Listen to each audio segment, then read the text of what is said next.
Bismillahirrahmanirrahim. Assalamualaikum warahmatullahi wabarakatuh. Alhamdulillah wassalatu wassalamu ala Rasulillah sallallahu alaihi wasallam. Rabbi syrah li sadri wa yassir li amri wahlul 'uqdatam min lisani yafqahu qawli wa ba'du. Qala Allah Subhanahu wa ta'ala, ya ayyuhalladzina amanu taqullaha haqqa tuqatih wa la tamutunna illa wa antum muslimun. Wa qala subhanahu wa ta'ala, ya ayyuhan nas ittaqu rabbakumul ladzi khalaqakum min nafsin wahidah wa khalaqa minha zawjaha wa batha minhuma rijalan katsira wa nisaa wattaqullaha alladzi tasaaluna bihi wal arham innallaha kana 'alaikum raqiba. Wa qala ya ayyuhalladzina amanu taqullaha wa qulu qawlan sadida yuslih lakum a'malakum wa yaghfir lakum dhunubakum wa may yuti'illah wa rasulahu faqad faza fawzan 'azima. Allahumma arhamna bil Qur'an.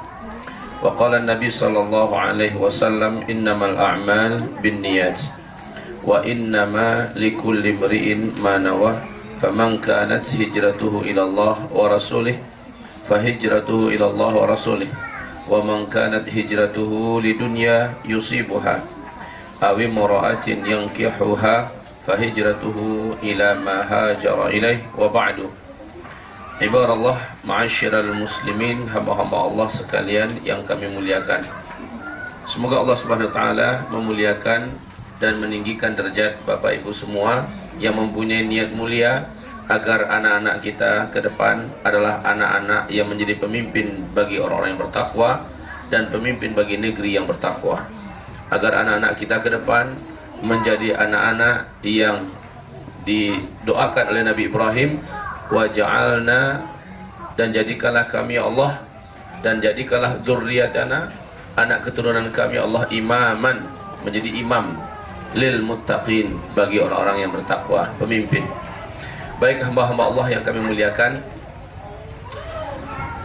kita hadir menelusuri kembali sejarah keemasan Islam. Sebagaimana yang kita ketahui, dulu anak-anak remaja ketika mereka tutup usia remaja, mereka sudah dipakai oleh negara untuk skala negara, bukan skala kelurahan, bukan skala kampung, bukan skala kecamatan, tetapi memang dalam skala nasional. Dalam sejarah, anak usia 17 tahun, 18 tahun, 19 tahun telah mencengangkan Persia dan Romawi, telah membuat runtuh segala kekuatan blok timur dan blok barat. Di masa-masa awal setelah Rasulullah SAW meninggal, para sahabat mengkader anak-anaknya. Anak-anak ini menjadi panglima-panglima yang hebat di segi perang, menjadi ahli-ahli politik yang ditakuti dalam masalah strategi, menjadi para tokoh-tokoh pemikir yang menjadi rujukan utama manusia-manusia yang ada di Romawi dan juga yang ada di Persia. Sebutkan nama sahabat yang mana saja yang kecil usianya. Apakah Anas bin Malik, Abdullah ibnu Abbas, Abu Hurairah? Sebutkan nama sahabat-sahabat yang masih belia-belia, maka seluruh mereka membuat dunia takjub. Bapak Ibu sekalian yang kami muliakan, padahal background mereka adalah orang awam yang tidak dianggap oleh Persia, tidak dipandang sama sekali oleh Romawi. Memang mereka bangsa-bangsa udik, kampungan, gak pandai tulis baca lagi. Saya mau bertanya kepada Bapak Ibu, mana ada dulu yang namanya SD? Mana ada dulu yang namanya SMP? Untuk di Timur Tengah apalah namanya, nggak ada sekolah-sekolah seperti itu dulu. Sementara di Persia, Iran pada hari ini adalah puncak kejayaan blok timur. Penguasa negeri bagian timur itu adalah Persia. Di situ dulu terkenal dengan filosofi, para ahli filsafatnya, ahli pemikiran segala macamnya. Di Roma lain lagi. Bangsa ini terkenal dengan para pemikir-pemikir, para filosof-filosof yang sangat dirujuk oleh dunia. Tapi ketika Islam datang, mereka minder seluruhnya. Yang membawa Islam ketika itu adalah para pemuda-pemuda belia, usianya masih kecil-kecil. Bapak ingat, perjalanan terus berjalan tahun demi tahun, ratusan tahun, maka 700 tahun kemudian muncullah seorang pemuda belia bernama Muhammad yang digelari kemudian Al-Fatih, yang akhirnya menaklukkan setakluk-takluknya benteng terkuat di dunia saat itu, Konstantinopel. Di tangannya hanya dalam usia 23 tahun. Dalam sejarah mengatakan usia 24 tahun dia sudah mampu menjebol pertahanan terkuat di dunia dari bangsa Romawi di Turki, yang ini yang dikenal dengan kota Konstantinopel. Strategi yang beliau susun tidak pernah terbayangkan dan tidak pernah terkhayalkan, jangankan membayangkan, terkhayalkan pun tidak. Sejarah Islam dipenuhi oleh para pemuda-pemuda remaja, ya, pemuda-pemuda remaja. Sementara wanitanya, jangan tanya. Setiap wanita yang digembleng di zaman keemasan Islam, mereka menjadi ibu-ibu yang akhirnya melahirkan tokoh-tokoh dunia. Mereka menjadi wanita-wanita soleha yang membuat candu suami di sampingnya. Ya, mereka adalah menjadi wanita-wanita para ulama-ulama besar. Padahal mereka menikah dalam usia belia. Dalam usia 16, 17, 18, 19 tahun, mereka sudah punya anak 2, 3. Mereka sudah mempunyai kapasitas keilmuan yang sangat padat. Dengan itu anak-anak mereka didik. Ketika anak-anak mereka sudah berusia 16, 17, ibunya masih berusia 35, masih berusia 38 tahun. Masih sangat kuat. Masya Allah. Baik hamba-hamba Allah yang kami muliakan. Memang di dalam Al-Quran Allah Subhanahu Wa Taala menyebutkan, kamu adalah makhlukku. Kamu adalah fitrah kecil. Makhluk Allah ini hanya bisa diperbaiki oleh Sang Khaliq. Dalam artian apa? Jalur hidup kita ini hanya Allah yang Maha tahu bagaimana agar kita sampai ke tingkat ketinggian yang paling sempurna. Memang sempurna itu cuma dalam surga adanya, Pak. Sempurna itu hanyanya dalam surga. Kuat selalu, cerdas selalu, pintar selalu, sehat selalu, cantik selalu, ganteng selalu, ya, kaya selalu, nggak pernah sakit, itu hanya dalam surga. Tapi di dunia, kamu akan sampai ke tingkat seolah-olah kamu sudah mencapai surga. Kalimat seolah-olah tidak akan pernah wujud dalam wujud yang sebenarnya, karena kalimatnya juga seolah-olah. Jadi setidak-tidaknya kita akan mendapatkan anak-anak generasi yang mana generasi tersebut secara fisik mereka kuat, secara otak mereka cerdas dan sehat, secara cita-cita mereka benar-benar memiliki cita-cita para bangsawan, cita-cita para pahlawan, cita-cita para negarawan, ya, bukan sekedar ingin menjadi seorang dokter, terlalu kecil. Kalau hanya menjadi seorang dokter terlalu kecil cita-citanya. Kalau hanya menjadi seorang direktur sebuah perusahaan kecil amat. Tapi kita ingin anak kita ke depannya memang menjadi imaman lil muttaqin, menjadi pemimpin sebuah negeri negara, menjadi seorang penguasa dari sebuah tempat yang ditaklukkan dengan Islam, dan menjadi seorang ulama yang mengguncang dunia. Memang saya hanya pandai bicara saat ini, karena bagaimanapun saya minder habis dengan ayahnya Musa. Kenal dengan Musa? Dunia mengenal Musa sekarang. Ayahnya yang orang biasa menyadari bahwa jayanya anak-anak adalah bila dikembalikan sepenuhnya kepada Islam. Lihat Musa, Pak. Musa itu dididik oleh seorang ayah yang hanya bergelarkan LC. Dalam didikannya, ayah ini mengorbankan sebagian besar umurnya demi anaknya. Sekarang dunia mengenal hasil kadernya. Padahal baru 6,5 tahun sekarang, beliau sudah mengguncang dunia. Anak terkecil yang ikut dalam pertandingan kelas dunia di Mesir baru-baru ini, beliau juara nomor 3 sedunia. Dia paling kecil, seusia anak saya Mubarak. Masya Allah. Kenapa si ayah ini berhasil? Karena dia mau berkorban untuk anaknya. Lihat, kecil baru dia udah hafiz Al-Quran. Dia sudah mulai hafal ribuan hadis. Dia sudah mulai fasih berbahasa Arab dan berbahasa Inggris. Anak kecil yang mendidiknya siapa? Ibu dan bapaknya langsung. Memang kata mereka, dalam rangka itu kami berkorban. Pekerjaannya dia stop. Jadi pekerjaannya kemudian dia jadikan sela-sela waktu untuk cari nafkah. Sisa waktunya yang paling besar adalah mendidik anak langsung di tangannya. Inilah jeritan hati saya selama ini, Bapak Ibu. Saya selama ini asik ngajar keluar, mendidik umat, mendidik negeri, mendidik bangsa, sampai ke negeri-negeri tetangga, ceramah ke sana kemari. mengkader ke sana kemari, buat seminar sana sini. Anak-anak bagaimana? Maka kami berjuang untuk mengadakan kutab, untuk mengadakan hufaz. Kami berjuang mengadakan madrasah sebagai ganti dari adanya saya. Tapi ini pun tidak tergantikan. Sekarang azam saya persempit lagi. Maksud saya apa? Secara pribadi, saya sudah bertekad. Setengah umur saya akan habiskan untuk keluarga. Belajar dari sejarah, kalau seorang ayah tidak mau berkorban, dia tidak akan pernah mendapatkan sesuatu yang besar. Seorang ayah kalau rela berkorban, di mana dia yang akan langsung mendidik anaknya, karena anak, istri ini Pak sifatnya asisten. Guru sebenarnya dalam rumah tangga itu adalah kita, ayah. Kalau kita merasa kurang ilmu, kita harus belajar, nambah. Dan ilmu yang kita dapatkan inilah yang akan didengar oleh anak.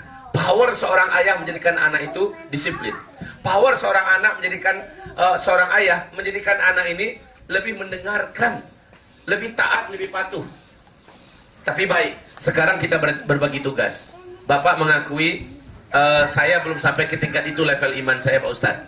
Ilmu saya juga ala kadarnya. Makanya saya pilih hufaz. Makanya saya pilih kutab. Makanya saya pilih madrasah. Mana yang orang tuanya anaknya akan masuk madrasah putri? Ya, 1, 2, 3, 4, 5. Yang Bapak ada? 6, 7, ya, 8. Ini makanya kami memilih ke sini Ustadz, kami merasa kurang. Maka kami ingatkan kepada Bapak Ibu semua bahwa sesungguhnya tugas daripada hufaz, sekolah dasar Islam terpadu yang ada di hufaz, dan kutab sendiri, madrasah mulazamah sendiri, tugasnya mendampingi Bapak untuk mendidik anak. Tapi tugas utama itu bukan ada pada kami. Kewajiban mendidik anak itu bukan pada kami. Kewajiban itu ada pada Bapak dan Ibu. Kami ada untuk membantu.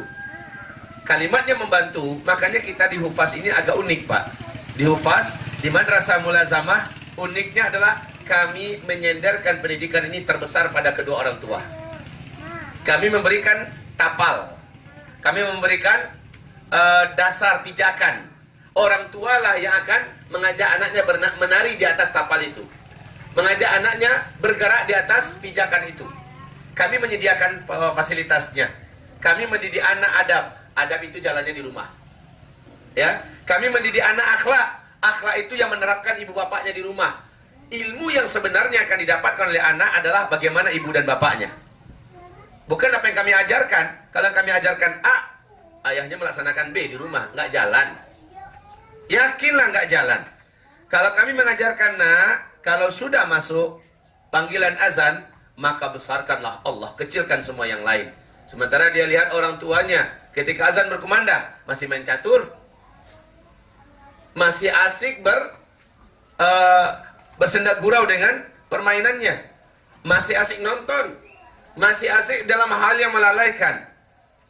Bahkan tidak ada sejarah kita dengar yang terjadi seperti hari ini.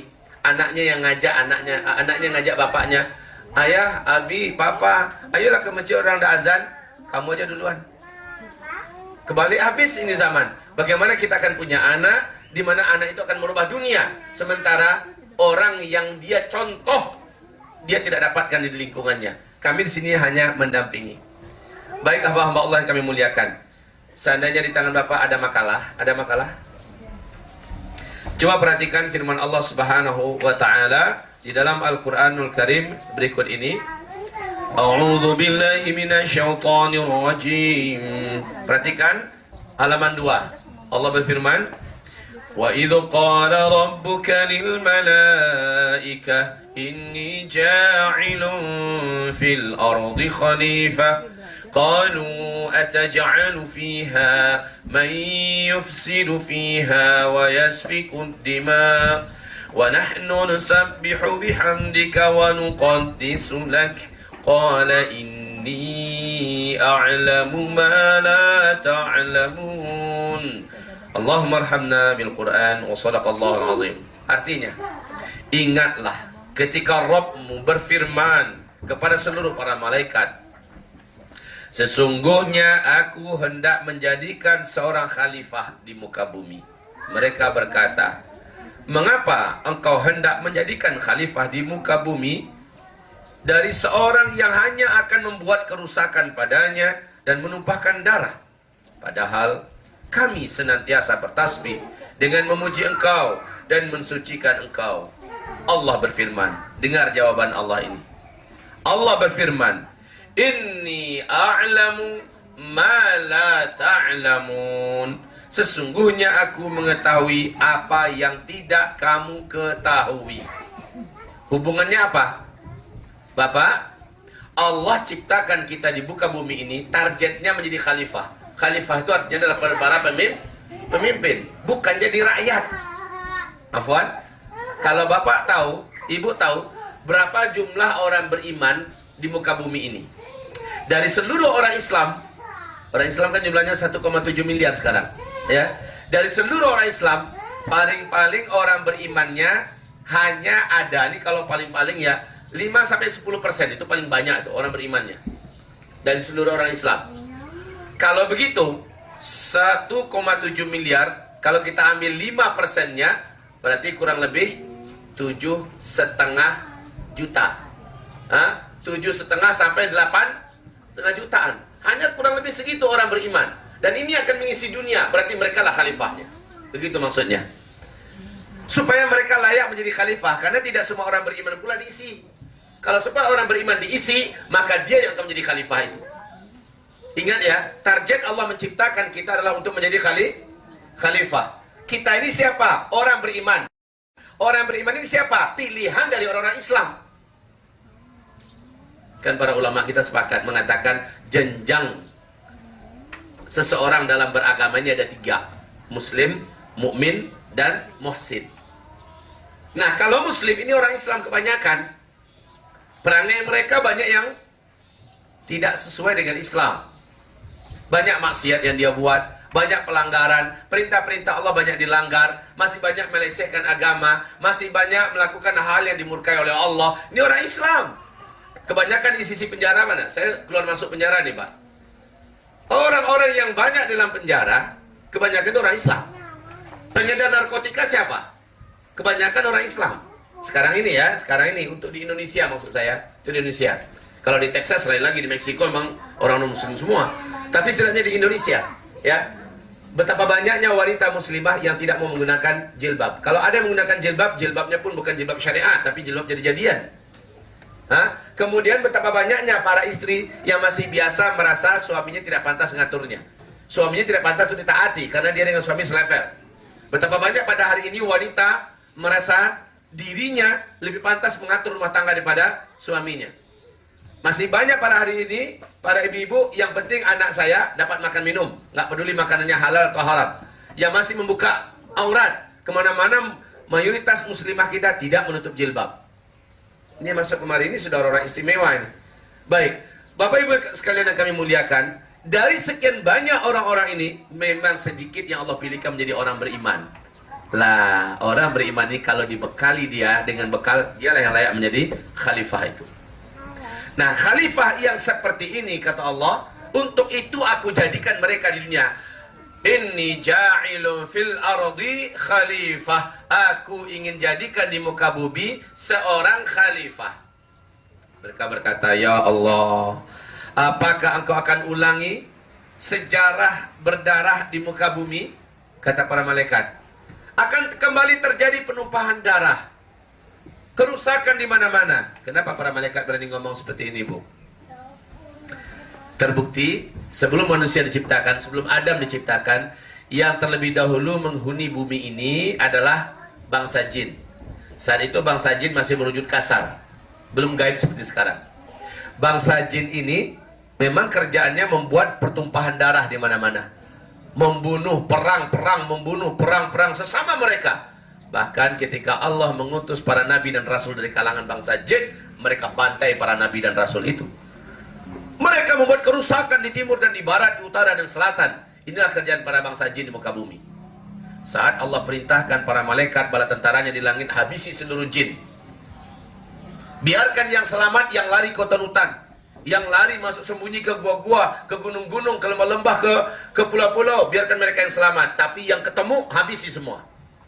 Perang terbuka dari Allah, di mana Allah utus para malaikat dan bangsa jin yang ada di bumi. Akhirnya habis-habisnya, yang tersisa Inilah yang akhirnya berkembang biak, yang Allah biarkan bersembunyi di gua, bersembunyi di hutan-hutan, masuk ke gunung-gunung, ke pulau-pulau. Kaum muslimin, setelah itu Allah panggil para malaikat naik ke atas. Para malaikat bersyukur bumi ini sudah sepi. Kenapa malaikat bersyukur? Malaikat tidak ingin Allah dimaksiati seperti yang dibuat oleh bangsa jin. Nah, kaum muslimin yang kami muliakan, tapi ketika Allah berfirman, inni ja'ilun fil ardi khalifah, aku ingin ciptakan makhluk baru yang akan menjadi pemimpin di dunia. Berarti juga akan memimpin bangsa jin, ya. Makhluk ini diberi nama oleh Allah insan. Di sini para malaikat menjawab. Sekarang terjawab ya. Kenapa mereka berkata ataj'alu fiha may yufsidu fiha wa yasfikud dima? Ya Allah, akankah kembali terulang nanti sejarah? Engkau ciptakan makhluk baru, di mana makhluk itu akan mengulangi kejahatan makhluk-makhluk sebelumnya, yaitu bangsa jin. Akan membuat kerusakan di muka bumi, menumpahkan darah sesama mereka. Allah berfirman, inni a'lamu ma la ta'lamun. Aku mengetahui apa yang kalian semua tidak ketahui. Taib kaum muslimin yang kami muliakan. Lalu lihat ayat lanjutannya di bawah. Lihat ayat lanjutannya. وَعَلَّمَ آدَمَ الْأَسْمَاءَ كُلَّهَا ثُمَّ عَرَضَهُمْ عَلَى الْمَلَائِكَةِ فَقَالَ أَنْبِئُونِي بِأَسْمَاءِ هَؤُلَاءِ إِن كُنْتُمْ صَادِقِينَ. وَعَلَّمَ, perhatikan artikelnya. Wa'allama, lalu Allah mengajarkan ilmu Adam kepada Adam. Lihat, Adam langsung berguru kepada yang tidak pernah berguru. Allah subhanahu wa ta'ala langsung menjadi guru bagi Adam. Allama, Allah mengajarkan ilmu kepada Adam. Al-asma'a kullaha, seluruh nama-nama. Maksud nama-nama apa? Ini namanya air. Kegunaan air adalah ini. Fungsi air adalah seperti ini. Air bisa berbahaya kalau seperti ini. Air akan mempunyai energi yang dahsyat kalau dia dibeginikan. Diajarkan semua kepada Adam oleh Allah Subhanahu wa taala. Sehingga Adam selaku manusia pertama yang diciptakan, Pak, Masya Allah, sudah tahu yang berkaitan dengan atom, yang berkaitan dengan fisika, dengan kimia, segala macamnya. Sudah tahu, Allah ajarkan semua. Api, apa itu api? Bagaimana penggunaan api? Bagaimana bahayanya api? Bagaimana mematikan api? Siapakah yang akan dapat dihancurkan? Apa-apa saja dapat dibinasakan oleh api? Bla bla bla bla bla. Disampaikan semua. Setelah itu Allah juga ajarkan tentang kehidupan kepada Adam, supaya hidup ini senang, supaya hidup ini bahagia, supaya hidup ini kuat, supaya hidup ini sehat, supaya hidup ini makmur, supaya hidup ini sejahtera, supaya hidup ini bla bla bla bla bla. Diajarkan, ini jalannya, ini caranya. Maka diajarkan pula kepada Adam, siapa yang melakukan ini bahaya. Apa-apa yang bahaya diajarkan satu-satu. Zina bahaya, berjudi berbahaya, minum-minum keras berbahaya, binatang seperti ini berbahaya, yang ini berbahaya. Kalau binatang ini nama racunnya. Cara mengatasi racun ini adalah yang ini diajarkan semua oleh Allah kepada Adam. Al-asma'a kullaha.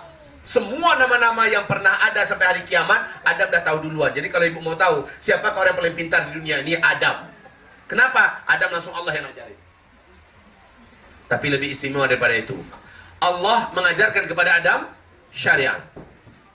Dengan syariat itu, Adam jadi tahu rambu-rambu hidup.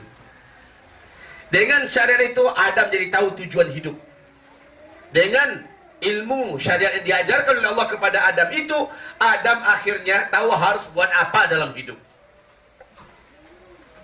Baik kaum muslimin, ini yang diwariskan oleh Adam turun-temurun ke anak cucunya sampai ke kita hari ini. Ajaran yang ada pada Adam itulah yang diajarkan oleh Nabi Muhammad kepada kita. Ketahuilah Bapak Ibu semua, bahkan kata Rasulullah, innama bu'istu liutammima makarimal akhlak. Saya menyampaikan kepada Bapak Ibu semua, akhlak itu dari bahasa apa itu? Bahasa Arab kan? Innama bu'istu, hanya saja aku ini diutus liutammima makarimal akhlak, untuk menyempurnakan kemuliaan-kemuliaan akhlak. Oke, sekarang akhlak bahasa Arab. Sayang sekali kalau kita ada whiteboard, saya akan menulis sedikit. Akhlak itu bahasa intinya adalah alif, kha, lam, alif, qa. Qaf, ya kan? Akhlak. Dan itu ada zaidahnya. Zaidahnya adalah alif pertama, alif setelah lam, ya, akhlak. Berarti fi'il sulasi mujarradnya adalah khalaqa. Khalaqa. Pakai paper tulis yang paling ideal nih. Tapi bisa dipahami nggak yang saya maksud? Khalaqa. Baru ditambah dengan akhlaqa. Ada unsur apa di situ? Ada unsur kemakhlukan dan kekhalikan dalam kalimat khalaqa. Khaliq Allah, makhluk kita dari khalaqa. Akhlak adalah yang datang dari sang khalik untuk dipakai makhluk, begitu. Allah ajarkan kepada Adam. Ternyata yang Allah ajarkan kepada Adam tidaklah lebih sempurna daripada apa yang Allah ajarkan kepada Nuh. Yang Allah ajarkan kepada Nuh lebih baik daripada yang Allah ajarkan kepada Adam alaihissalam. Makanya para nabi itu wajib fatanah. Apa arti fatanah? Sangat cerdas. Kenapa? Dia akan menerima ajaran dari Sang Maha Pencipta. Ternyata yang diterima oleh Nabi Nuh dari ajaran Allah tidaklah lebih sempurna dibandingkan yang diajarkan oleh Allah SWT kepada Musa alaihissalam, yang disebut dengan Taurat. Yang diajarkan oleh Allah kepada Nabi Musa berupa Taurat ini tidaklah lebih sempurna dibandingkan yang Allah ajarkan kepada Isa alaihissalam.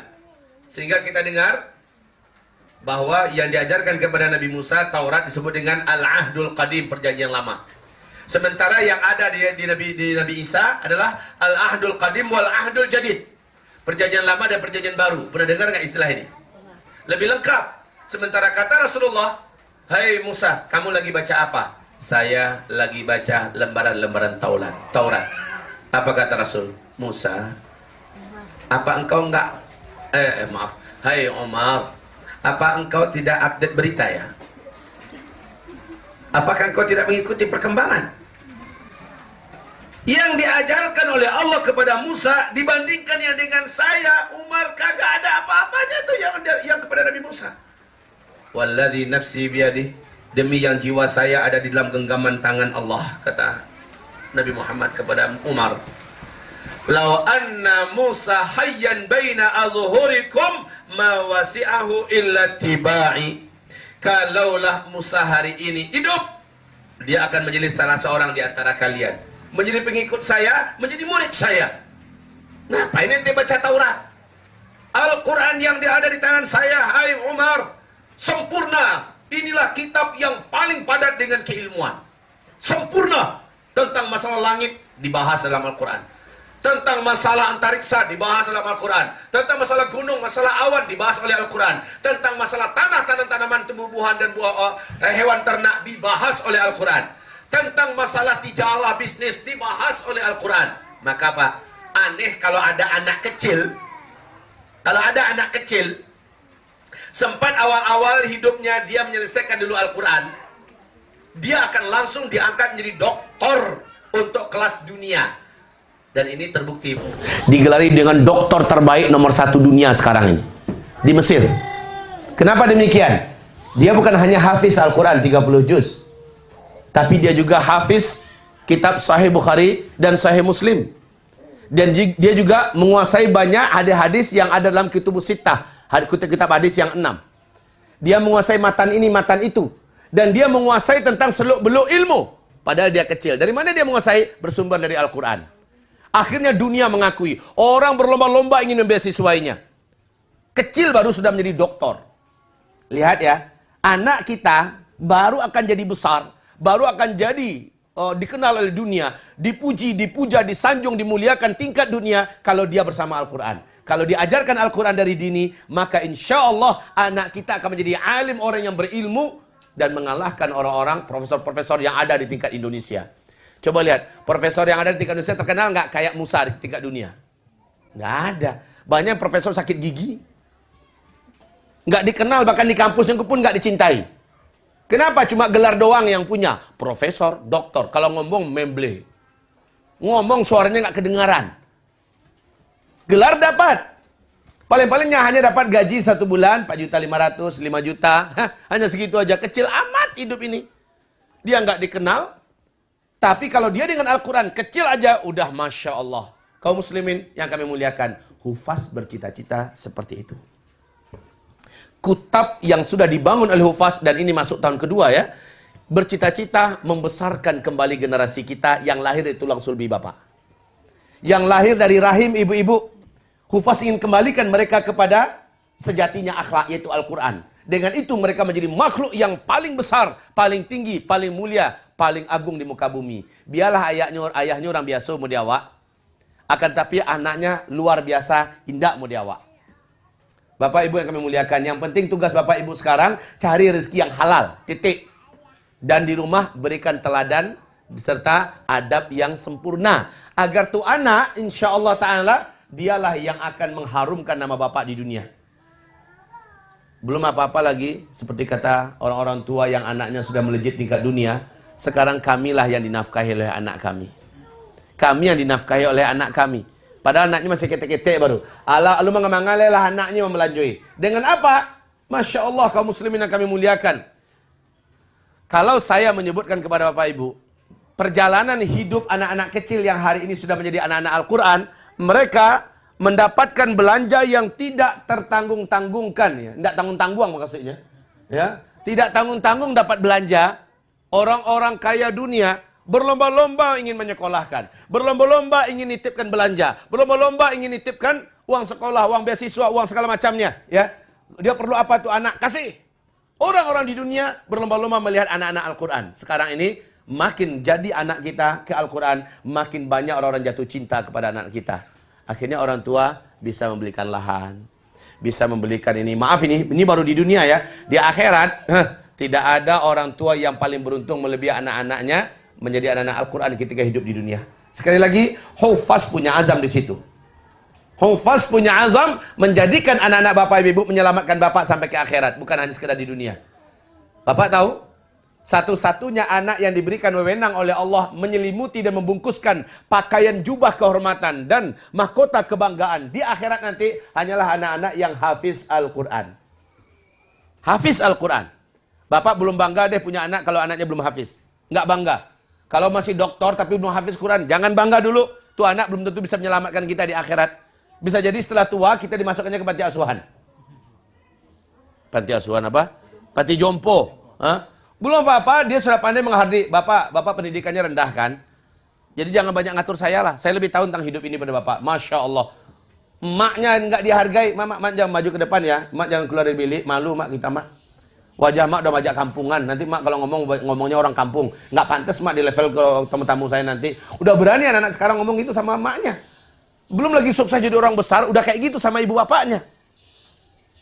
Tapi kalau anak-anak Al-Quran, dia akan kembali kepada firman Allah Subhanahu wa taala, warhamhuma kama rabbayani shaghira. Dia akan sayangi kedua orang ibu bapaknya sebagaimana sayangnya kedua ibu bapak itu dulu kepadanya sewaktu dia masih kecil. Bapak Ibu sekalian yang kami muliakan, kita kembali di sini. Dengan ilmu yang diajarkan oleh Allah kepada Adam, dan ilmu itu adalah segala yang berkaitan, maka Bapak akan mungkin, maaf ya, Bapak bangga nggak kalau anak Bapak lebih tahu tentang seluk-beluk awan daripada Bapak? Bangga nggak kira-kira? Kalau anak Bapak ternyata lebih tahu tentang seluk-beluk tanah daripada Bapak? Bangga nggak Bapak kalau anak Bapak lebih tahu tentang seluk-beluk pertanian dan peternakan daripada Bapak? Padahal usianya masih kecil. Belum lagi tingkat SMP, anak kita sudah mengetahui seluk-beluk itu. Dari mana mereka tahu? Dari sumber ilmu yaitu Al-Quran. Makanya Nabi SAW tidak izinkan para sahabat belajar apapun. Segala apapun yang dipelajari belum diizinkan sampai kamu tamatkan dulu Al-Quran. Ya, Nabi perintahkan para sahabat tamatkan dulu Al-Quran. Udah tamat Al-Quran nanti terserah mau belajar apa. Sampai-sampai Umar membaca Taurat aja dilarang. Padahal membaca Taurat tuh sebenarnya bagus nggak? Masih kitab suci kan? Masih, tapi dilarang oleh Nabi. Kenapa? Tamatkan dulu Al-Quran. Kalau ente udah tamatkan Al-Quran Musa, ente akan tahu bahwa yang ente baca itu kagak ada apa-apanya. Ya. Nah, kaum muslimin, hamba-hamba Allah kami muliakan, keunikan Al-Quran ini telah mampu dibuktikan secara berulang-ulang. Bukan sekali dua. Ratusan dan bahkan ribuan kali. Sekali lagi saya katakan kepada salah seorang anak kebanggaan kita, Musa. Dia sekarang udah diajarkan macam-macam oleh ayahnya. Oleh ibunya. Bapak tahu apa yang diajarkan oleh ayah ibunya sekarang? Setelah anaknya tamat Al-Quran, setelah anaknya fasih bahasa Arab, setelah anaknya mengerti tentang ahkam syariah semampunya yang bisa diajarkan oleh ayahnya, anaknya mulai diajarkan tentang matematika. Anaknya mulai diajarkan, ternyata apa yang diajarkan pada anaknya sangat mudah anak memahami. Sebab apa? Dia sudah terlebih dahulu menyadari membaca sumbernya, yaitu Al-Quran. Ketika Al-Quran disampaikan, anak jadi pada tahu semua. Nah, anak-anak semacam ini Pak akan cepat menjadi anak-anak yang besar. Maka kalau kita lihat, kenapa hufaz ke depan itu serius sekali mengarahkan jalur pendidikan seluruhnya ke arah jalur ini. Baik itu tingkat SDIT-nya, ya, sampai ke mana? Di sini SDIT apa lagi? Ya, seluruhnya diarahkan kepada pola pendidikan berbasiskan Al-Quran. Ini awal-awal Pak. Bukan berarti ke depan anak Bapak tidak diajarkan bahasa Indonesia, bahasa Inggris, ya. Bukan. Akan tetapi kita anggap itu adalah lanjutan setelah mereka mendapatkan pijakan yang kuat, yaitu Al-Quran dulu tamat. Maka Bapak Ibu, di sini jangan Bapak Ibu berkata, barek benar digutak mah, banyak nasarenya, harus hawa lu nama raja. Iya, kalau orang tuanya nggak pandai baca Quran, kami berikan jalan. Kami fasilitasi dengan adanya guru-guru yang kita siapkan untuk belajar Al-Quran di sini. Khusus orang tua. Karena nggak enak, nggak baik, dan juga tidak sangat-sangat tidak ideal kalau sempat anaknya fasih baca Al-Quran, hafiz, orang tuanya nggak pandai baca, itu sangat tidak baik. Oleh karena itu kita di sini mendidik bukan hanya anak, tapi bapak juga sekalian, ibu juga sekalian. Oh, nggak ketujuh dari Ustaz? Ayo dah, masih banyak sekolah lain yang bisa menampung anak-anak bapak. Kalau kami di sini, kami ingin anak bapak maju dan orang tuanya paling di depan. Anak bapak pandai tulis baca Al-Quran, bapak ibu juga kami harapkan pandai tulis baca Al-Quran. Anak bapak mengerti tentang adab ini, adab itu, jangan sampai bapak nggak ngerti. Jangan sampai bapak debat pula dengan anak. Dulu dia didik pada doang lah, mentang-mentang berajan sepantah baru diufas 8 mudiku apa yang ngece. Jangan sampai seperti itu, ya. Tapi orang tuanya juga ngerti bahwa dia sudah tahu agama ternyata menganjurkan begini dan anaknya sudah terapkan. Kalau perlu Pak ingatkan, nak masuk WC baca apa, kaki apa nak, ya. Kita bacakan keras-keras, ayo baca dulu. Maka Bapak Ibu dan seterusnya. Apabila kita bicara tentang masalah adab, ya Bapak duluan yang harus mencontohkan kepada anak. Ya. Baik Bapak Ibu, makanya hufaz, kutab dan madrasah konsentrasi pendidikan ini kepada 3 unsur. Kepada 3 unsur dan ini wajib terlibat. Mana-mana di antara 3 unsur ini yang menolak atau menutup pintu, maka hufaz juga tertutup. Dalam artian, hufaz tidak bisa menjadi tempat orang yang tidak mau terlibat. Dan 3 unsur ini adalah, yang pertama sekali adalah wali santri. Yang kedua adalah SDI kami. Ya, guru-guru kita dan tenaga pengajar kita. Dan yang ketiga baru anak. Jadi anak itu yang terakhir loh Pak. Yang pertama siapa? Bapak Ibu dulu. Yang pertama Bapak Ibu dulu yang akan digarap di sini. Supaya Bapak Ibu lah yang akan menjadi lapangan real daripada apa yang kami ajarkan di sini. Prakteknya ada sama Bapak Ibu. Yang kedua baru guru. Guru-guru yang mau dibina, dididik supaya SDI-nya jauh lebih meningkat, jauh lebih lebih Qurani, jauh lebih tinggi, berakhlak, lebih mulia, maka guru-guru seperti ini yang pantas untuk mengajar anak-anak Bapak Ibu. Tapi kalau guru-gurunya bermodalkan ilmu yang dia dapatkan di lapangan sana, sementara mereka belum belajar Al-Quran, mereka belum mendalami apa-apa seluk-beluk syariah, maka dan dia tidak mau, maka macam ini memang tidak kita pakai di hufaz. Masih banyak sekolah lain yang bisa dia mengajar di sana. Kalau di hufaz, ciri khasnya mau di-upgrade kemampuan agamanya. Ya, di-upgrade kemampuan Al-Qur'annya, kemampuan hadisnya, pengetahuan syariatnya dan seterusnya. Barulah anak, Pak. Jadi anak itu malah bidikan yang terakhir. Tembus orang tuanya, tembus gurunya, baru ke anak. Kalau zaman pendidikan sekarang kita lihat apa dulu? Anak nggak peduli orang tua mau bagaimana, betul nggak? Akhirnya pendidikan gagal. Nggak peduli gurunya ikhlas atau tidak, gurunya mendidik sesuai adab Rasulullah atau tidak. Kadang-kadang guru baca duit ke depan murid. Ada enggak? Terang apa? Hah? Main lampang, main tinju, main sipak. Begitukah Islam mendidik anak? Maaf ini, sebagian ada guru-guru yang hanya nerima gaji saja. Dia nggak peduli muridnya paham atau tidak paham. Guru macam ini tidak akan dipakai di hufaz. Tidak akan dipakai di madrasah. Tidak akan dipakai di kutab. Sama sekali tidak. Kita akan saring betul. Sebagaimana kami menyaring orang tua, kami menyaring guru, ya, maka seperti itulah anak-anak yang kami cita-citakan akan jadi. Jadi kalau orang tuanya mau kompak, mau dekoah, setiap dia diajak, diimbau, di program, ini acaranya, maka bapak siap korbankan. Karena ini kewajiban saya. Alhamdulillah kutab dah nolong. Alhamdulillah sudah hufaz sudah nolong. Madrasah sudah menolong. Sekarang saya wajib hadir. Toh bapak diminta hadir kan nggak tiap hari kan, kayak anak-anak. Ya, hanya diminta paling sekali sebulan hadir. Dan itu pun paling 2 jam. Atau sekali 2 minggu. Itu pun diminta hanya 1 jam umpamanya. Ya, wajib datang. Kemudian apa-apa yang kami terapkan di madrasah, di hufaz, di kutab, adalah menjadi terapan wajib dalam rangka mendidik anak. Baik Bapak Ibu yang kami muliakan. Kenapa begitu seriusnya? Karena Bapak tahu, manusia kalau tidak diajar Pak, kita jadi binatang.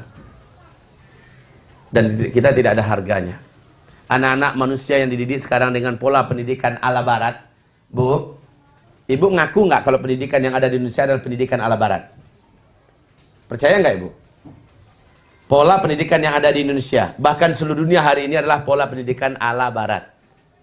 Targetnya adalah ijazah. Betul nggak? Targetnya adalah ijazah. Nanti selesai ijazah tingkat SD, dilanjutkan dengan sekolah menengah yang targetnya juga adalah ijazah. Selesai, nanti target berikutnya adalah ijazah SMA. Lalu ijazah S1. Ijazah, lalu bawa ijazah-ijazah tersebut cari kerja. Hah? Cari kerja.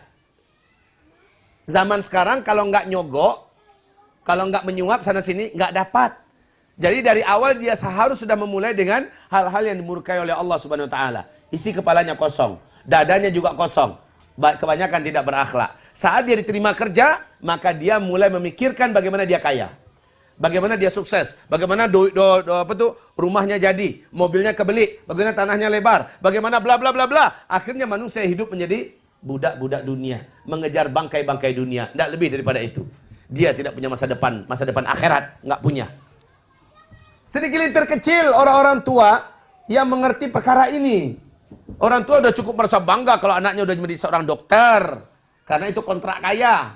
Kalau jadi dokter, jadi kayu. Apapun agar anaknya jadi dokter, masya Allah. Padahal maaf Bapak Ibu yang kami muliakan.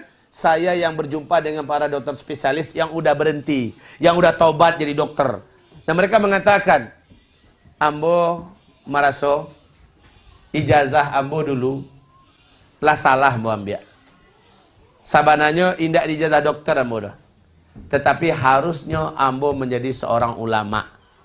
Kini ambo menjadi murid seorang ulama, entah sampai bila bukan jadi murid. Penyesalan para dokter-dokter yang mereka sekarang sudah keluar dari pekerjaannya. Ada yang fokus, dokter, tapi fokus setelah itu dengan kedokteran Islam. Ternyata melejit kemampuannya sampai ke tingkat Asia Tenggara dan dunia mengenalnya. Setelah dia berpindah kepada Islam. Kemarin sudah saya sampaikan. Agim itu backgroundnya apa Pak? Sampai tamat S1. Hah? Teknik mesin kan? Orang teknik mesin beliau itu. Nggak dikenal, nggak punya masa depan. Tapi ketika Agim banting setir, pindah ke agama, maksudnya fokus dalam mengurus urusan agama, maka padahal penyampainya tidaklah berapi-api. Dia bukanlah seorang orator, tapi dia fokus ngurus agama. Allah urus hidupnya. Lalu Agim bukan hanya dikenal untuk kalangan, apa nama daerah kecil dia itu? Iya, kawasan Darut Tauhid yang bukan yang kecil-kecil gitu, enggak. Seluruh Indonesia mengenalnya. Sekarang dia lagi mulai naik-naiknya kembali seperti dia tidak pernah naik dulu. Bahkan sekarang lebih kuat, lebih harum daripada dulu. Coba Bapak Ibu yang kami muliakan, kenal dengan seorang manusia yang bernama Ujek. Hah? Apa backgroundnya? Manusia sampah.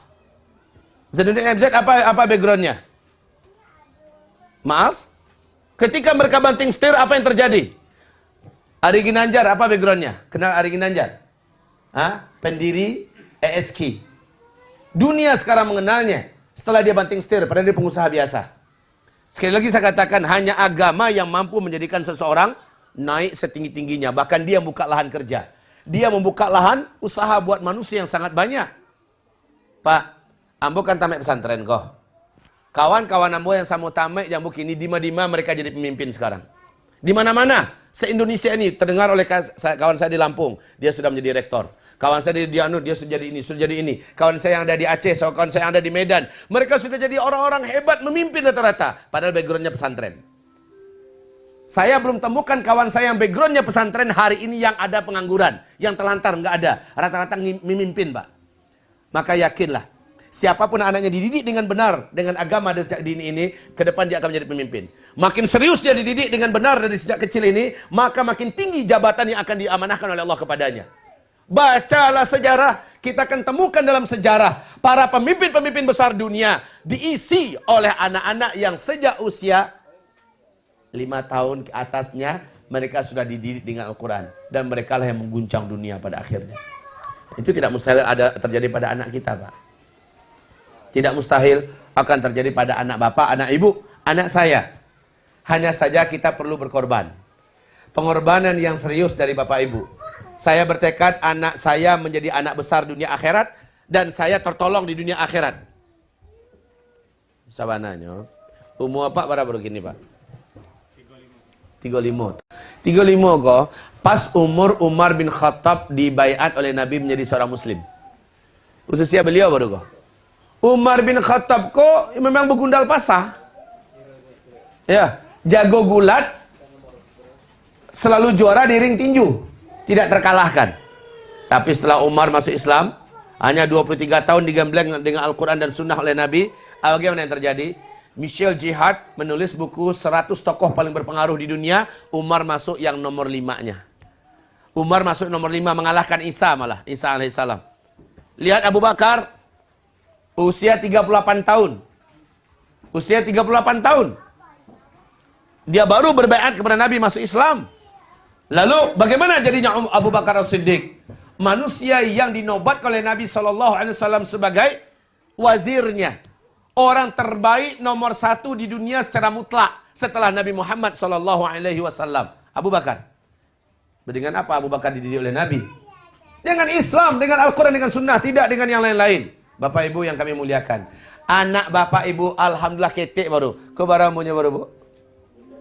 8 tahun. Ketik baru yo sabadawana. Sedang lama-lamanya dia asuh kok. Sedang lama-lamanya dicetak, dibuat, dibina. Sedang rancak-rancaknya bana. Dan itu adalah anak kita. Maka jangan salah mendidik. Umur akan balik ke belakang itu. Jangan salah melatakan anak. Jangan salah mendidik anak.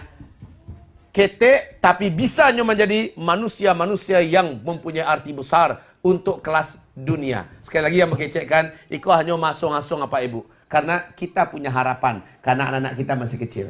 Tapi kalau jadi batuangnya, itu lah payah. Lah umur 7 balik, 8 balik, 9 balik tahun, baru kini lu mulai tersintak baru, nyala banyak melawan. Nyala mulai terbantu di lingkungan. Lingkungan kini ibu tahu kan? Maaf ya bu ya, lingkungan lacur rata-rata di mana-mana. Saat ini di muka bumi. Internet sudah tidak mampu dihambat. Jet-jet yang ada di tangan mereka sudah menjadi hantu dan setan serta dajjal yang meracuni mereka. Anak kecil SD udah paham apa itu hubungan seks dan sebagainya. Sudah mengerikan, Pak. Anak-anak SD sekarang ini sudah pandai mencandu barang-barang haram. Dan itu adalah anak-anak manusia yang hidup zaman sekarang. Bisa jadi anak kita juga seperti itu. Kalau kita salah-salah mendidiknya sekarang. Jadi Bapak Ibu yang kami muliakan, kemana kita masukkan anak, ini adalah takdir kita. Maaf. Memang yo perlu bana ambo kanakan balik Pak Nal, Pak Edi, asa ambo mengaji wajib ado papan tulis. Kalau ndak ado ambo balian. Iya, ambo wajib. Dimanapun di sekolah, universitas, dimanapun saya ngisi, bahkan ketika di luar negeri, saya wajibkan mereka pakai whiteboard. Jadi kalau saya ceramah, tolong pakai whiteboard. Saya ingin menulis. Dengan menulis itu banyak yang akan paham, lebih paham daripada saya hanya sekedar ngomong. Tolong ke depan, ya. Tolong ke depan, disiapkan whiteboardnya. Agar saya lebih leluasa menyampaikan ini, lebih enak. Baik Bapak Ibu, kita lanjutkan. Sampai di mana kita tadi? Sebelum Bapak tulis. Hah? Ngapain mereka di lingkungan kita? Sebelum jadi batuang. Sebelum jadi batuang. Kalau jadi batuang payah, lawak lu diajarnya lah. Lah pandai nyomari awak, lah pandai nyopa waangan awak. Hah? Dia lah kadang gini, jangan tua-tua je lain. Begitu nyo ngecek kawak pak. Dia lah kadang gini, padahal magiah makannya salah dari sana nyobai kau awak. Nambah si tungkin mencari rezakinya segala macamnya awak. Bahasa buang anggok awak pak. Ndak tahu ndak peduli siang malam, dah pokoknya nyon sekolah selesai. Awak lah kadang awak dipawaangan juga. Jangan tua-tua dia lah kadang gini. Apakah anak seperti ini yang akan kita nikmati? Anak-anak kecil sekarang, Masya Allah ya Rabb. Kalau bapak-bapak salah memasukkan anak, maka bapak tidak akan pernah kembali mengulang sejarah. Agak 10 tahun ke belakang supaya dia pelok balik anak kau. Tak mungkin loh pak. Lah talak mana? Bu, bapak, ibu sekalian. Oh ya, tadi saya mengatakan takdir. Ini yang pastinya yang terakhir. Ini yang membuat tangan saya gatal ingin nulis. Bapak tahu nggak? Takdir itu apa? Tolong simpulkan takdir. Kalau belum tahu, katakan cepat tidak tahu. Apa itu kesimpulan takdir? Tidak tahu. Itu jawaban yang benar. Saya sampaikan kepada Bapak Ibu, takdir adalah hasil akhir dari suatu pilihan kita. Hasil akhir dari pilihan kita, itulah takdir. Menurut akidah Ahlus Sunnah wal Jamaah, takdir itu dapat dipilih. Jadi salah kalau mengatakan ambo tergantung takdir. Kalau takdir umudeko ke alai. Ya kan? Padahal takdir itu kita milih. Hasil akhir dari sebuah pilihan kita, itu jadinya, itulah yang takdir. Maka jangan disalahkan takdir. Padahal takdir itu awak yang memilih. Muka siamu ba'a. Umar bin Khattab berangkat pergi ke Syam. Waktu itu dia menjadi khalifah kaum muslimin yang kedua. Saat di perjalanan, beliau bertemu dengan rombongan Abu Ubaidah ibnu Al-Jarrah radhiyallahu anhu yang baru pulang dari Syam pergi ke menuju Madinah. Bertemu di jalan. Apa kata Abu Ubaidah ibnu Al-Jarrah? Wahai Amirul Mukminin, gak usah ke Syam sekarang. Kenapa? Di Syam sedang mewabah penyakit menular, taun yang paling mematikan. Bapak baca dalam sejarah, di masa pemerintahan Umar, puluhan ribu manusia meninggal dunia di Syam, lebih 20 ribu manusia meninggal di Syam, gara-gara penyakit taun menular yang paling mematikan. Jadi, lalu bagaimana?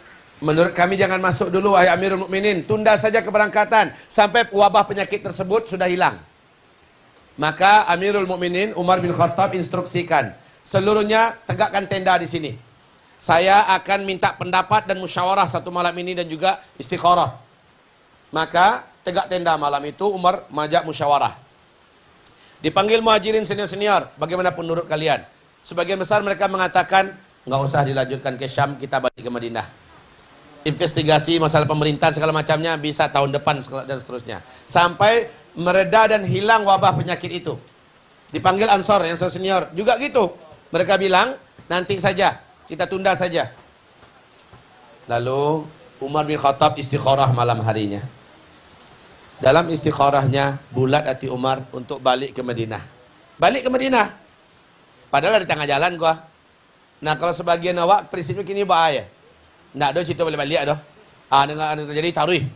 Hanya ada sinan lu ada nanti. Padahal jalan-jalan penyakit sinan. Sampai awan kau tuju tu penyakit sinan. Maka Umar putuskan akan diumumkan ini lepas salat subuh, keputusannya adalah kita balik ke Madinah, perjalanan ke Syam ditunda. Dalam waktu yang tidak ditentukan sampai semua wabah penyakit dan taun yang menular itu hilang. Tampillah Mu'adz bin Jabal. Wahai Amirul Mukminin, afirarun min qadarillah. Wahai Amirul Mukminin, engkau ingin ngajak kita lari dari takdir ya? Ini lihat bahasa takdir ya. Apakah engkau ingin mengajak kita semua lari dari takdir ya? Kalau memang takdir kita meninggal di Syam karena penyakit taun, toh nilainya syahid kan? Kan ada hadisnya dari Nabi. Ya, ada hadisnya memang. Siapa meninggal karena penyakit menular, syahid. Ngapain juga harus lari? Ngapain harus mundur ke belakang, wahai Amirul Mukminin? Kata siapa tadi, Pak? Mu'adz bin Jabal. Kalau udah takdirnya kita meninggal di sana karena penyakit taun, ya sudah, kita hadapi saja takdir itu. Afirarun min qadarillah. Apakah engkau ingin mengajak kami lari daripada takdir? Aduh, jawaban Umar ini benar-benar. Jawaban Umar bin Khattab, na'am. Apa artinya? Ya. Nafirru min qadarillah ila qadarillah. Ya, kita lari dari satu takdir Allah kepada takdir Allah yang lain. Takdir itu ada dua. Takdir baik dan takdir buruk. Ingat apa arti takdir tadi? Hasil akhir dari sebuah pilihan kita. Kalau kita terus maju ke depan, takdir kita terserang penyakit wabah menular yang mematikan itu dan kita bisa mati di sana. Itu memang takdir. Tapi kan pilihan kita, kenapa tetap maju ke depan? Ya kan? Kalau kita mundur ke belakang, kita selamat dari wabah penyakit tahun itu. Dan kita alhamdulillah bisa lebih panjang umurnya. Maka ini juga adalah takdir. Takdir yang baik. Kata Umar, iya, kita lari dari satu takdir kepada takdir yang lain. Ibu, kebayang nggak jawaban Umar bin Khattab ini? Bahwa takdir itu bisa dipilih. Oke? Bapak ingin anaknya jadi apa ke depan? Sekarang Bapak, jalan takdirnya sekarang Bapak memilih. Masukkan anaknya ke UFAS atau masukkan anaknya ke sekolah biasa. Kalau di UFAS, pendidikan anaknya murni dan kental dengan Al-Quran. Dengan hadis, dengan Islam, sekafah-kafahnya. Dan Bapak Ibu diajak juga. 10 tahun yang akan datang, Bapak akan merasakan takdir. Punya anak yang soleh. Punya anak yang agung. Punya anak yang berpribadian mulia, punya anak yang besar, punya anak yang akan memimpin dunia, punya anak yang mengharumkan nama kita. 10 tahun akan datang, itulah takdir Bapak, punya anak yang baik. Jadi buah bibir. Nanti sabi apa? Siapanya tuh? Nah mamanya tuh, baca menjadi anaknya. Sekarang, jalan takdirnya Bapak Ibu yang menentukan. Tapi, kalau seandainya Bapak masukkan ke sekolah biasa, maka 10 tahun yang akan datang, yang terdengar adalah siapanya itu. Kurang aja bana anak gua. Siapanya itu. Di rumah belum lagi kita yang dipacarikan di anak, awak yang didustai, harta kita dirampas oleh anak, kita ditipu, kita yang bla bla bla bla bla. Itu adalah buah daripada pilihan kita. Takdir adalah akhir daripada sebuah pilihan yang kita pilih.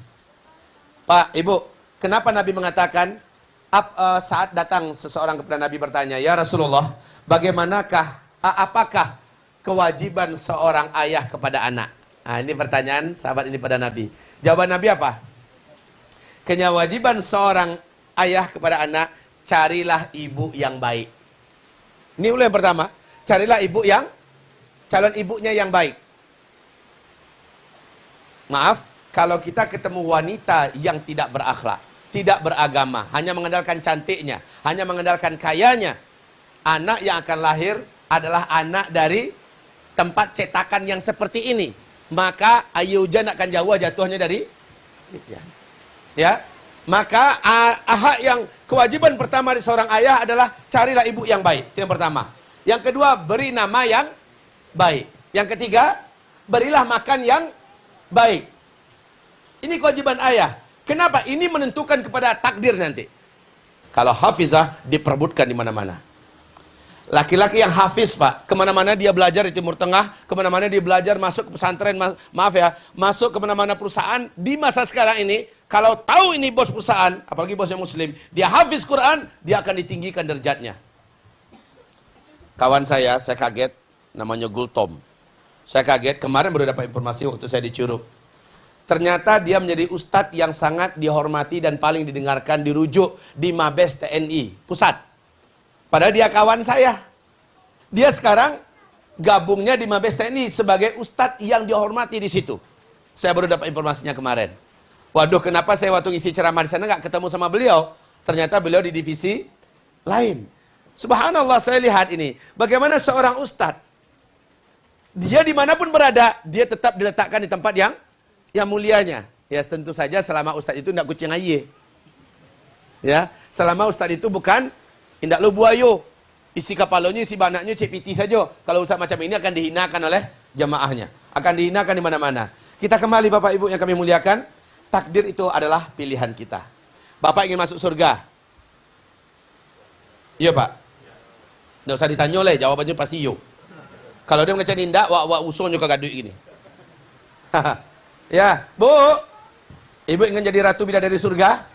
Yes. Kalau begitu, di dunia ini, jalan takdirnya Ibu pilih. Pilihlah jalan hidup Ibu. Jalanlah di atas agama ini dan bersabarlah Ketika orang banyak jahiliyah jalan hidupnya, maka ibu tempuhlah jalan agama, walaupun ibu dikatakan sok siap bana waang mah. Sok suci bana mah. Rasa sok kawakau saya jadi orang surga cie. Maka katakan, ya itu cita-citaku, terserah apa katamu. La yakhafuna laumata laim. Mereka tidak peduli, mereka tidak mau menggubris apapun cacian orang yang mencaci. Mancibiernya, mancemeehnya. Awak masukkan anak kau fas, kau jadi anak kau beko. Masukkan anak ke madrasah, lain berjazah madrasah tidak. Lain dia kirim ijazah kena tidak. Kerajanya nanti segala macamnya. Cemeeh, cibier segala macam keluar. Maka berprinsiplah kita akan menentukan takdir kita dari sekarang. Lihat hasilnya nanti. Lihat hasilnya nanti. Bu, sekarang pemimpin dunia yang paling disegani, paling dihormati, paling ditakuti untuk kelas dunia, Recep Tayyip Erdogan. Kenal siapa ini? Di tangannya Pak, Turki yang dari negara ke-112 sekarang naik menjadi negara terkuat dunia nomor 11. Yang terakhir sekarang, Turki untuk di segi militer, kelas dunia, dia ada di papan nomor 4. Setelah 10 tahun terakhir dipimpin oleh Recep Tayyip Erdogan. Negara Eropa satu-satunya yang paling kuat ekonomi setelah dulunya yang paling anjlok dan paling tidak dianggap, Turki. Sekarang Turki masuk negara Eropa terkuat segi ekonomi. Untuk pesawatnya, baik itu pesawat tempur ataupun pesawat maskapai sipilnya, untuk swastanya, dalam 4 tahun terakhir berturut-turut Turki mendapatkan pesawat terbaik nomor 1 dunia. Mahasiswanya, sekolah-sekolah yang ada, universitas yang ada di Turki pada hari ini gratis sekolahnya, seluruhnya, bahkan dibeasiswai. Masya Allah, ketika Eropa sedang anjloknya, Recep Tayyip Erdogan ternyata mampu menaikkan Turki kepada izah yang tertinggi. Bahkan apa kata George Bush? Apa kata Barack Obama? Apa kata para senator di timur di mana? Di Gedung Putih Amerika.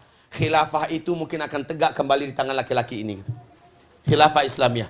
Dan memang Tayyip Erdogan berkata, di mana Islam dulu jatuh, disitulah Islam harus bangkit kembali. Itu Turki. Dia bertekad. Bagaimana puluhan ribu anak-anak kecil, usia 7, 8, 9, 10 tahun diarak puluhan ribu di jalan-jalan raya Turki. Kenapa? Ditargetkan mereka dalam waktu dekat hafiz Al-Quran 30 juz. Masya Allah. Ketika Dim Samsudin melakukan perjalanan ke Turki beberapa bulan yang lalu, setelah pulang ke Indonesia, beliau beritakan di media massa, Turki sekarang beda dengan Turki 10 tahun yang lalu. Turki sekarang subuhnya sudah seperti sholat Jumat. Penuh pemuda-pemudanya bawa mobil-mobil mewah ke masjid, Pak. Ferrari, mobil-mobil mewah itu parkir di masjid. Mereka sholat subuh berjamaah di masjid, penuh sesak. Masjid-masjid di Turki sekarang ini menakjubkan. Di bawah pimpinan Tayyip Erdogan. Bapak tahu nggak, Tayyip Erdogan ini masa lalunya seperti apa sih? Ternyata dia salah satu anak jebolan Kutab. Kenapa kita kekeh agar hufaz menjadi Kutab? Agar hufaz memfasilitasi pendidikan itu seperti pendidikan Kutab? Karena Kutab telah berhasil membuktikan dalam sejarah lahir anak-anak besar di masa yang akan datang. Salman, saya baru sekarang tahu kalau Salman ini ternyata juga jebolan dari habis dari Kutab, dia lanjut ke madrasah. Di madrasah dia digembleng menjadi pemimpin besar. Sekarang Salman, timur dan barat angkat topi kepadanya, hormat kepadanya. Salman Raja Arab Saudi sekarang ini. Bagaimana negeri-negeri Islam dibuat satu kembali oleh Salman. Kekuatan Islam mulai nampak bercahaya di Timur Tengah hari ini. Amerika dan PBB mulai minder berhadapan dengan negeri-negeri Islam.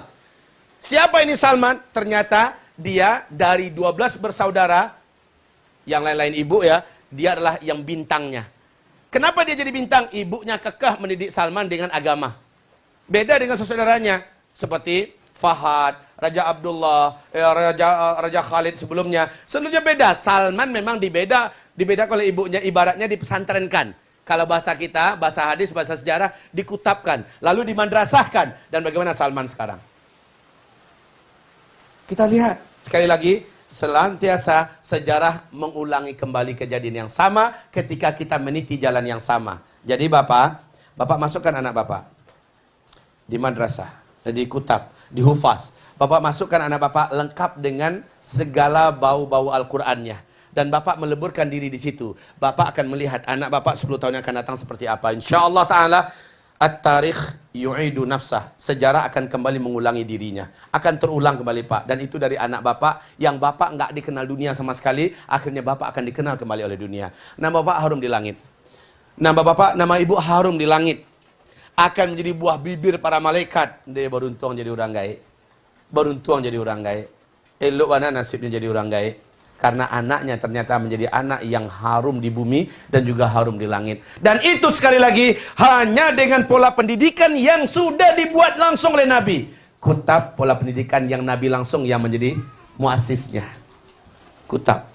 Hufaz SDIT kita secara pasti dan beransur-ansur ke depan kita akan arahkan pola pendidikannya jadi sama. Lihat ini Bapak Ibu. Jadi antara kutab dengan hufaz nanti akhirnya sama, pendidikannya sama. Kita akan kutabkan semuanya, ya.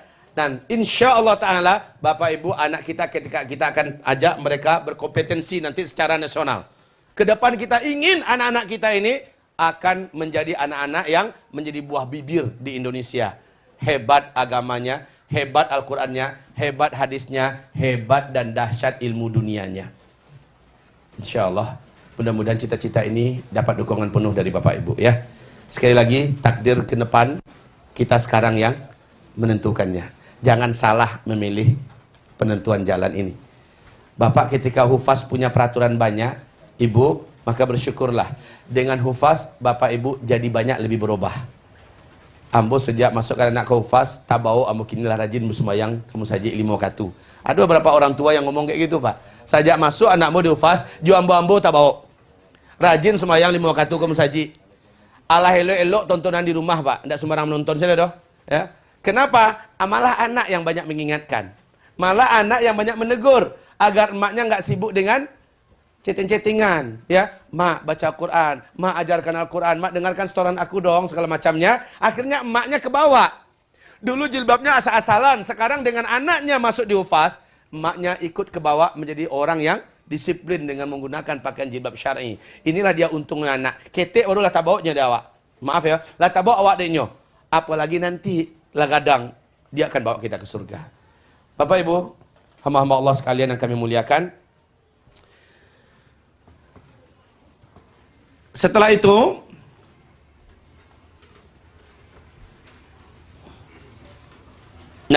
sebenarnya semua uraian saya tadi coba lihat pada halaman 4. Halaman 4. Bahaya generasi zabat melahirkan peradaban zon. Apa yang dimaksud dengan bahaya generasi zabat? Zabat itu bahasa Arab, dalam Al-Quran disebutkan oleh Allah Subhanahu wa Ta'ala, artinya adalah buyah. Buih, ya, buih di atas laut. Banyak tapi tidak barago. Buih di atas laut, kama di bawah angin. Generasi macam itu yang ada sekarang ini. Kama di bawah angin, kasinan nyopai. Buih di atas laut, dia akan mudah menghilang. Dan dia sebenarnya adalah kotoran daripada laut. Maaf ini, ya. Kotoran daripada laut adalah buih-buih itu. Anak-anak yang sekarang ini ketika dia tidak dididik dengan didikan langit, yaitu didikan Al-Quran, sementara kita katakan tentang akhlak tadi, Al-Quran ini adalah kitab akhlak. Ketika dia dididik dengan Al-Quran, dia menjadi berat dan dia menjadi karang di bawah.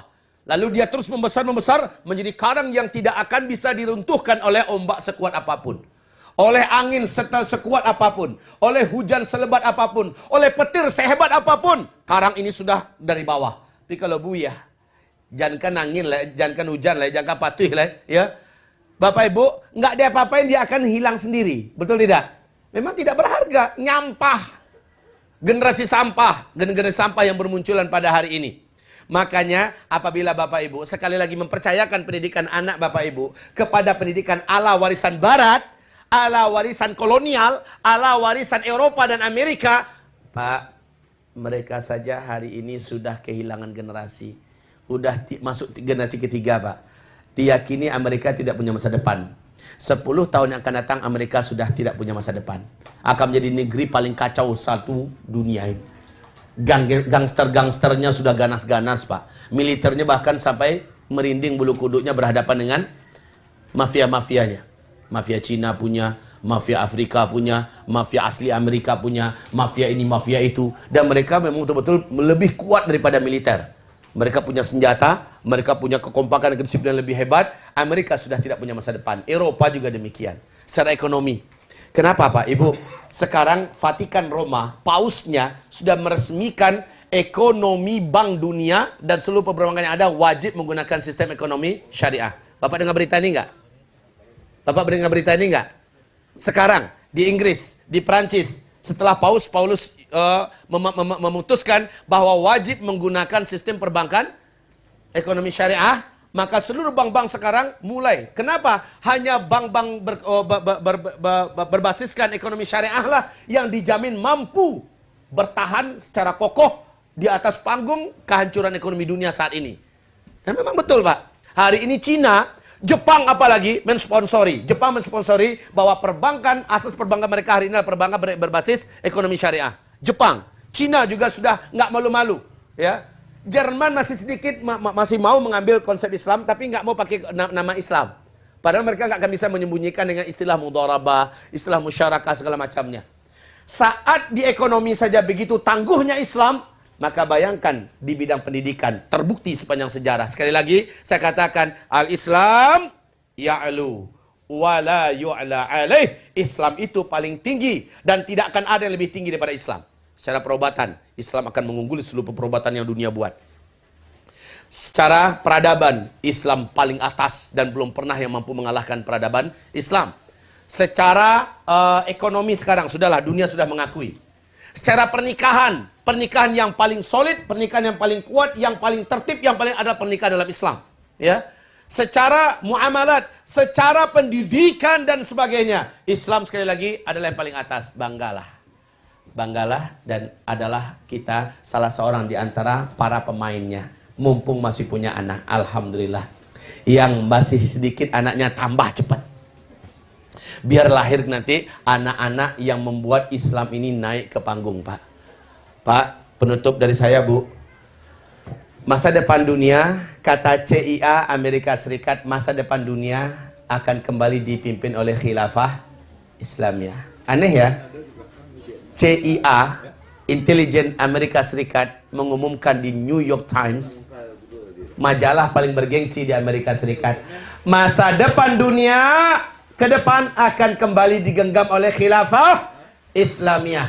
Bahasa Arab ke depan akan menjadi bahasa nomor 1 dunia. Bahkan bahasa Inggris dan lain-lainnya akan menjadi bahasa yang nomor sekian. Masya Allah. Kenapa CIA berani mengumumkan begini? Ternyata pengumuman CIA hampir sama dengan yang diumumkan oleh KGB Rusia.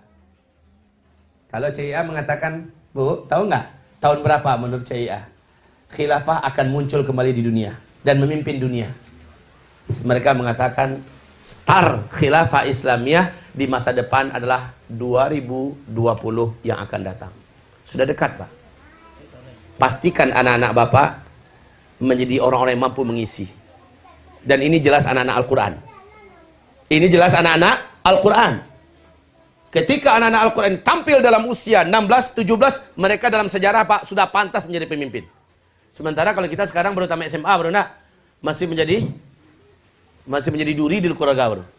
Perang yang mencikaha, yang tahu lawan jenisnya, yang tahunya pikirnya porno, ya, pikiran kotor. Sementara dalam Islam umur 16, 17, 18 sudah layak menjadi gubernur, sudah layak menjadi menteri, sudah layak menjadi panglima perang, sudah layak menjadi jenderal, sudah layak, masya Allah, Pak. Dalam Islam begitu. Maka ini yang kita persiapkan sekarang. Jadi kita nggak berlebihan. Kita hanya meniti sejarah yang ada dan menempuh jalan yang sama, mudah-mudahan nyampenya juga sama. Kalau orang sampai ke Bukit Tinggi karena jalannya itu, kami menempuh jalan itu balik, Pak. Hufaz menempuh jalan itu kembali. Madrasah Mulazamah Ulum Islamiyah baik yang putra atau putri menempuh jalan itu kembali. Mudah-mudahan sampainya di Bukit Tinggi juga.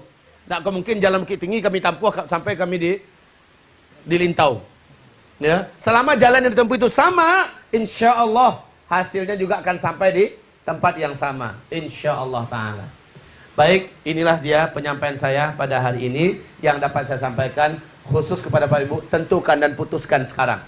Bapak kalau memang akan terlibat di hufaz, di kutab, di madrasah, Bapak Ibu, maka terlibatlah secara kafah. Kami angkat tangan kalau Bapak mengatakan cukup anak kami sendiri Ustaz, sementara kami nak mau satu doh. Kami bagi belanja anak kami. Sekedar itu saja, maka banyak sekolah lain yang anak Bapak bisa Bapak titipkan ke sana. Tapi kami sudah mengatakan dari awal bahwa takdir anak masa depan Bapaklah yang menentukannya sekarang. Demikian saja, semoga Allah Subhanahu wa taala menjadikan Bapak Ibu berhati yang kuat, ya, berazam yang kuat. Karena orang-orang pilihanlah yang akan mendapatkan kepercayaan dan ketinggian dari sisi Allah Subhanahu wa taala. Wabillahi taufiq wal hidayah. Nastaghfirullahal azim li wa lakum la haula wala quwata illa billah. Subhanakallahumma rabbana wa bihamdika asyhadu an la ilaha illa anta astaghfiruka wa atubu ilaik. Wassalamualaikum warahmatullahi wabarakatuh.